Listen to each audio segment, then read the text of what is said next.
সেনাপুটকি, আদেশ করুন মহারাজ। যুদ্ধের কি খবর হলো সেনাপুটকি? মহারাজ, যুদ্ধের খবর তো তেমন একটা ভালো না। আমাদের সৈন্য অনেকটা অসুস্থ, আরও অনেকটা মারা গেছে। এখন আপনি কিছু সৈন্য ওইখানে পাঠিয়ে দেন, সঙ্গে আমাকেও পাঠিয়ে দেন ওইখানে। আমি ওদের একটারও বাঁচতে দেব না ওদেরকে। আপনি শুধু আদেশ করেন মহারাজ, আমি ওদের একটাকে ধরবো আর জবাই করে দেব। যাও, তোমাকে আমি অনেকগুলো সৈন্য দিয়ে দিচ্ছি, তুমি গিয়ে ওদের সাথে লড়াই করো, যাও।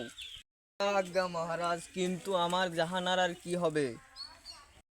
যাও, তোমার জাহানারার সব দায়িত্ব আমি নিচ্ছি, তুমি যাও গিয়ে যুদ্ধ করো।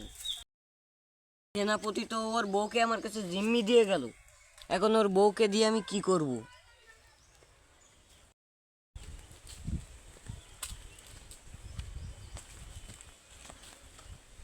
মহারাজ, আমাদের তো জয় হয়েছে। বাহ বাহ, জয় হয়েছে। আমার বউ কই? তোমার বউ তো মরে গেছে। না, আমি বিশ্বাস করি না, আমি বিশ্বাস করি না।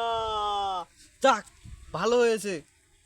ও আমার কাছে প্রত্যেক দিন খালি টাকা চাই, পিৎজা খাওয়াও, ঘুরতে নিয়ে যাও।